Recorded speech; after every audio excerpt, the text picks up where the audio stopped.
ఆయన ప్రదర్శించిన వాళ్ళు ఉన్నారు.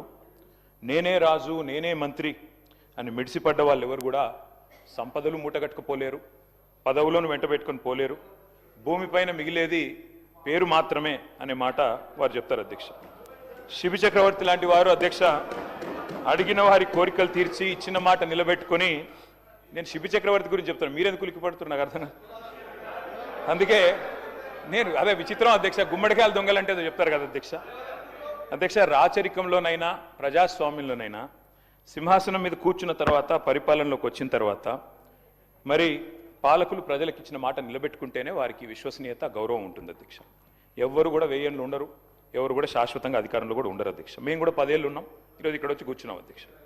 అధ్యక్ష పార్లమెంటులో రాష్ట్రపతి గారు ఇచ్చే ప్రసంగానికైనా శాసనసభలో గవర్నర్ గారు చేసే ప్రసంగానికైనా ఒక విలువ ఒక విశ్వసనీయత ఉండాలి అధ్యక్ష.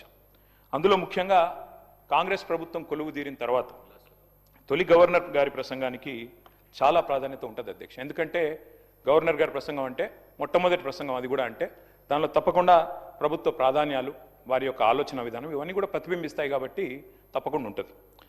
నేను ఒక్క విషయం కోట్ చేస్తా ఉన్నా అధ్యక్ష. గౌరవనీయులు మన రాష్ట్ర గవర్నర్ 15 డిసెంబర్ 2023 నాడు, ఆనాడు ఇదే సభలో తమరి నాయకత్వంలో ఆ రోజు ఆనాటి గవర్నర్ తమిళిసై సౌందరరాజన్ గారు చేసిన ప్రసంగంలో ఒక్క మాట మీకు కోట్ చేసి వినిపిస్తాను అధ్యక్ష. ఆ రోజు గవర్నర్ గారు తొలి ప్రసంగంలో వారు చెప్పింది ఏమంటే, ప్రజా సంక్షేమం కోసం, ఇది గవర్నర్ గారు నేను కోట్ చేస్తున్నాను అధ్యక్ష, 6 గ్యారంటీలు ప్రకటించాం. బాధ్యతలు స్వీకరించిన వెంటనే ఇచ్చిన హామీలు చెప్పిన మాటకు కట్టుబడి హామీలకు చట్టబద్ధత కల్పించే ఫైలుపై ముఖ్యమంత్రి రేవంత్ రెడ్డి గారు తొలి సంతకం చేయడం ఈ ప్రభుత్వం సంకల్పానికి చిత్తశుద్ధికి నిదర్శనం. ఇది గవర్నర్ గారు ఆ రోజు 15 డిసెంబర్ 2023 నాడు చెప్పిన మాట అధ్యక్ష. ఇవాళ నేను ప్రభుత్వాన్ని సూటిగా అడుగుతా ఉన్నా అధ్యక్ష, మరి ఏమైంది ఆ సంకల్పం, ఏమైంది ఆ సంతకం, ఎక్కడ పోయింది ఆ చిత్తశుద్ధి? మరి సంతకం పెట్టినని మీరే చెప్తారు ముఖ్యమంత్రి గారు, గవర్నర్ గారు చెప్పారు, ఏదో ఆషామాషి వ్యక్తి కూడా చెప్పలేదు అధ్యక్ష.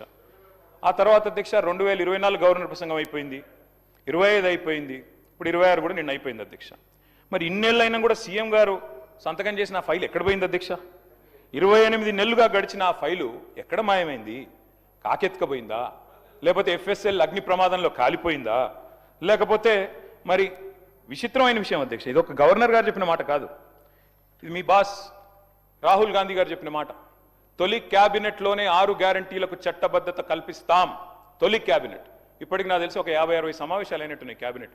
ఎక్కడ పోయింది అధ్యక్ష మరి తొలి క్యాబినెట్లో 6 గ్యారంటీలకు చట్టబద్ధత అన్నమాట? ఇది కాదు అధ్యక్ష. అధ్యక్ష క్యాబినెట్ సమావేశాలు ఇన్ని జరిగినాయి, మరి ఫైలు మాయమైంది అధ్యక్ష. ముఖ్యమంత్రి గారు మాయమై సంతకం చేసిన ఫైలు, తొలి సంతకం, అది కూడా ఎక్కడో చాటుకు చేయలేదు అధ్యక్ష, బహిరంగంగా చేశారు, బహిరంగ వేదిక మీద చేశారు. ఎక్కడ పోయింది ఆ ఫైలు?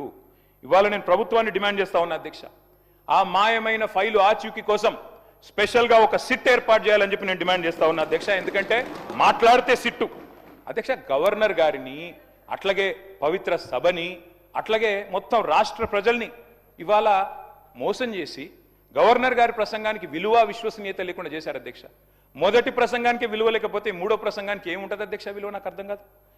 ఏం చెప్పారు అధ్యక్ష? నిన్న ముఖ్యమంత్రి గారు మాట్లాడుతున్నారు అధ్యక్ష, బయట ఏమంటున్నారు?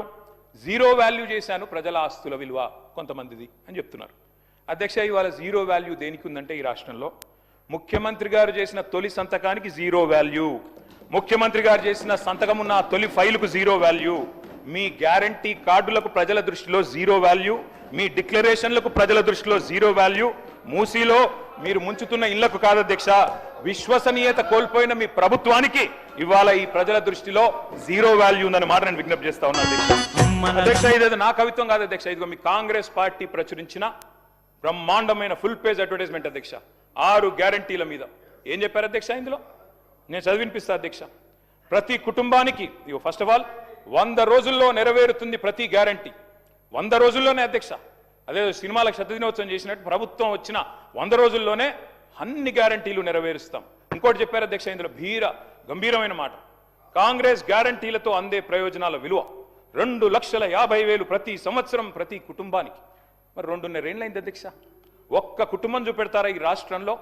2.5 లక్షలు అందుకున్న ఒక్క కుటుంబాన్ని చూపెట్టే సత్తా ఈ ప్రభుత్వానికి ఉందా అధ్యక్ష? ఇది మీ ప్రకటన, నాది కాదు. మీ పార్టీ ఆ రోజు ఇచ్చిన ప్రకటన, 2,50,000 రూపాయలు ప్రతి సంవత్సరం ప్రతి కుటుంబానికి అని మీరిచ్చిన మాటకు విలువ ఉందా? అందుకే అంటా ఉన్నా అధ్యక్ష, అని మరి 2.5 లక్షలు అంటే 2 ఏళ్ళకి ఈ పాటికి 6 లక్షల పైసలకు రావాలి. కనీసం 2.5 వచ్చిందని నేను అడుగుతా ఉన్నా అధ్యక్ష. నేను అనుకున్నాను మరి గవర్నర్ గారి ప్రసంగం ఈ 28 మాసాల ప్రభుత్వ వైఫల్యాలు సాకల్యాలు అన్నిటిని కూడా మరి యథార్థంగా సమీక్ష చేస్తారేమో, ఏమైనా చెప్తారేమో, ఏమైనా చిన్న చిన్న పొరపాట్లు ఎందుకంటే ప్రభుత్వం వచ్చినాక జరుగుతాయి, సర్దుకుంటారేమో, ఆత్మవిమర్శ చేసుకుంటారేమో, ఫలానా పొరపాటు జరిగింది కాదు భవిష్యత్తులో సవరించుకుంటామని చెప్తారేమో అనుకున్నాం అధ్యక్ష. అందులో ఏమీ లేదు. ఇప్పుడు చెప్పారు, ఇప్పుడే మా సభ్యుడు మాట్లాడుతూ చెప్పారు అధ్యక్ష, ఇంతకంటే దారుణం ఉండదు. 10 ఏళ్లలో మీరు ఒక్క రేషన్ కార్డు ఇవ్వలేదని చెప్తారు అధ్యక్ష వీళ్ళు. అధ్యక్ష ఇదే సభలో నేను కాదు అధ్యక్ష చెప్పేది, కాదు 10 ఏళ్లలో నేను చెప్పలేదు, మీ civil supplies minister Uttam Kumar Reddy గారు ఇదే సభలో చెప్పారు అధ్యక్ష. 6.5 లక్షల కార్డులు 2014 నుంచి 2023 వరకు ఇచ్చినాము అనే మాట నేను చెప్పలేదు, మీ ఉత్తమ్ కుమార్ రెడ్డి గారు చెప్పారు. మరి మీరు మీ ఉత్తమ్ కుమార్ రెడ్డి గారితో మీ సివిల్ సప్లైస్ మినిస్టర్తో విభేదిస్తున్నారా? నాకైతే తెలియదు అధ్యక్ష. మీరు కూడా దయచేసి ఇట్లాంటి కరెక్ట్ చేయాలి అధ్యక్ష. సభలో మంత్రులు చెప్పిన మాటలకే విలువ లేకపోతే గౌరవ అధికార పార్టీ సభ్యులు మంత్రుల మాటలకు కూడా విలువ లేకుండా మాట్లాడుతుంటే అబద్ధాలను పదే వల్ల వేస్తే ఎవరికి లాభం అధ్యక్ష? దానివల్ల వారు కూడా నోట్ చేసుకోవాలని నేను గుర్తు చేస్తా ఉన్నా అధ్యక్ష. ఎట్లాగూ సభ బయట ప్రతిరోజు చేసేది పరనింద ఆత్మస్థుతి, కనీసం ఇక్కడైనా వాస్తవాలు చెప్పాలి కదా అధ్యక్ష రాష్ట్ర ప్రజలకి. అధ్యక్ష కాళోజీ నారాయణరావు గారు మాట అన్నారు, ఇది నా గొడవ కాదు నీ గొడవరా అన్నాడు అధ్యక్ష. ఇప్పుడు నేను అడిగేది కూడా నా ప్రశ్నలు కాదు అధ్యక్ష, రాష్ట్ర ప్రజల తరపున అడుగుతా ఉన్నాం అధ్యక్ష. ఇంకొక మాట చెప్పాలి అధ్యక్ష ఈ సందర్భంగా. 2.5 ఏళ్ళైంది ప్రభుత్వం వచ్చి.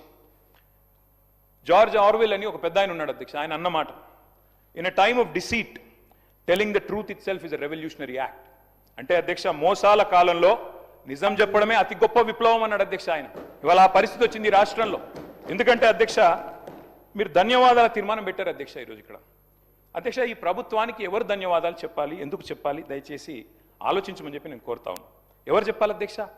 6 గ్యారంటీలు గౌరవనీయులు డిప్యూటీ సీఎం గారు ఆనాడు సిఎల్పి లీడర్ అధ్యక్ష, వారు చెప్పారు అధ్యక్ష చాలా అద్భుతంగా, ఈ గ్యారంటీ కార్డులు భద్రపరచుకోండి, 100 రోజులు జాగ్రత్త పెట్టుకోండి, 100 రోజులు బీరువాలు పెట్టుకోండి, 100 రోజుల తర్వాత కాంగ్రెస్ ప్రభుత్వం వచ్చిన తర్వాత బ్రహ్మాండంగా మరి ప్రతి గ్యారంటీ నెరవేర్చే బాధ్యత మాది. ఇది భట్టి విక్రమార్క గారు చెప్పిన మాట అధ్యక్ష, నాది కాదు.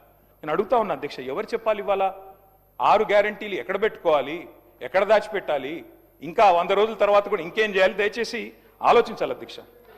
ఇవాళ ఈ ప్రభుత్వానికి ఎవరు ధన్యవాదాలు చెప్పాలి? 4,000 పెన్షన్ కోసం ఎదురు చూసి విసిగి వేశారిన 46 లక్షల మంది ధన్యవాదాలు చెప్పాలా? లేదా 6,000 పెన్షన్ కోసం అలసిపోయిన 100 రోజుల్లో ఇస్తామని చెప్పి అలసిపోయిన 5 లక్షల మంది దివ్యాంగులు ధన్యవాదాలు చెప్పాలా? యూరియా బస్తాల కోసం లాఠీ దెబ్బలు తింటున్న 72 లక్షల మంది రైతులు ధన్యవాదాలు చెప్పాలా? లేదా నెలకు 2,500 ఇస్తామని చెప్పి 1,68,00,000 మంది ఆడబిడ్డలకు మీరు ఏదైతే వాగ్దానం ఇచ్చారో మరి వారు ధన్యవాదాలు చెప్పారా? ఎవరు చెప్పాలి అధ్యక్ష?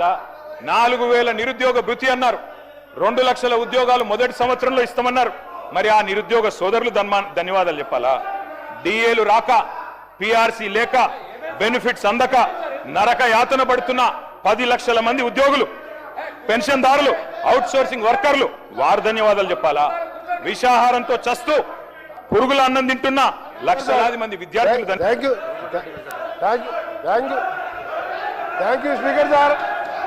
స్పీకర్ సార్,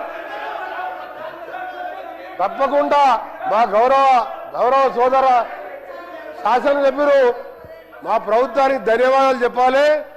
మీరు 10 ఏళ్ళు ఒక్క తెల్ల రేషన్ కార్డు ఇయ్యేందుకు, మేము తెల్ల రేషన్ కార్డు ఇచ్చి సన్నబియ్యం ఇస్తున్నందుకు ఇవాళ 20,000 కోట్లతోని మా ఫైనాన్స్ మినిస్టర్ గారు ఇవాళ యంగ్ ఇండియా స్కూల్స్ పేరు మీద కుల మతాలకు అతీతంగా ఒక యంగ్ ఇండియా ఇంటర్నేషనల్ మోడల్లో ఇవాళ స్కూళ్ళు కట్టి సగం స్కూల్ పూర్తిగా వస్తున్నందుకు ఇవాళ ఆర్టీసీలో 278 కోట్ల మంది 11,000 కోట్ల రూపాయలు ఇవాళ ఆర్టీసీకి చెల్లించి ఉచితంగా మా అక్కా చెల్లెలు బడికి పోయినా, గుడికి పోయినా, అమ్మగారింటికి పోయినా ఉచితంగా పోతున్నందుకు, ఇంకా ఈరోజు మీరు గ్రామాలలో చూడండి, ఏ గ్రామానికి వెళ్ళా 30-40 ఇందిరమ్మ ఇళ్ళు కడుతున్నందుకు తప్పకుండా మీరు ధన్యవాదాలు చెప్పాలి. మీరు ఇంకొక విషయం, మీకు ఏం చెప్పాలి ధన్యవాదాలు? దళితుని ముఖ్యమంత్రి చేసిన ధన్యవాదాలు చెప్పాలా? 2 బెడ్రూమ్ ఇల్లు ఇచ్చిన ధన్యవాదాలు చెప్పాలా? మేము ఒక్కటే చెప్తున్నాం, కేటీఆర్ గారికి మేము చేసిన కార్యక్రమాలు చెప్పండి. మేము చేసిన మంచి కార్యక్రమాలు చెప్పండి. మీరు చేయవలసిన మేము చెప్తున్నాం. మేము స్పీకర్ సార్ మీరు ఒక నిమిషం వినండి. మీరు ఓపిక తెచ్చుకోండి. మీరు కొద్దిగా ఓపికతోని వినండి. మీరు గౌరవ కేటీఆర్ గారు శాసనలో వాళ్ళు వింటున్నారు. మీరు ఓపిక తెచ్చుకోండి. మేము కొన్ని చేసినాం, కొన్ని కార్యక్రమాలు చేసినాం. మొదటగా పేదవాళ్ళకు సంబంధించిన కార్యక్రమాలు చేసుకుంటూ అప్పుల బారిన పడ్డ ఈ రాష్ట్రాన్ని గాడిలో పెట్టుకుంటూ ఒక్కొక్క కార్యక్రమాలు చేస్తూ మీరు మొదలుపెట్టి రిజర్వాయర్ కట్టిండు, ల్యాండ్ ఎక్విజిషన్ లేదు, ప్రాజెక్ట్ లేవు, నీళ్లు లేవు, లక్షల కోట్లు అప్పు చేసాను. అవన్నీ కూడా సెట్ చేసుకుంటూ ఈ 2.5 సంవత్సరాల్లో 3,25,000 కోట్ల అప్పులు మీరు చేసిన దాన్ని బాకీలు కట్టి ఓ రాష్ట్రాన్ని గాడిలో పెడుతున్న సందర్భంలో తప్పకుండా మీరు ధన్యవాదాలు చెప్పాలి. ప్రజలను మోసం చేసేందుకు మీరు క్షమాపణ చెప్పాలి. మీరు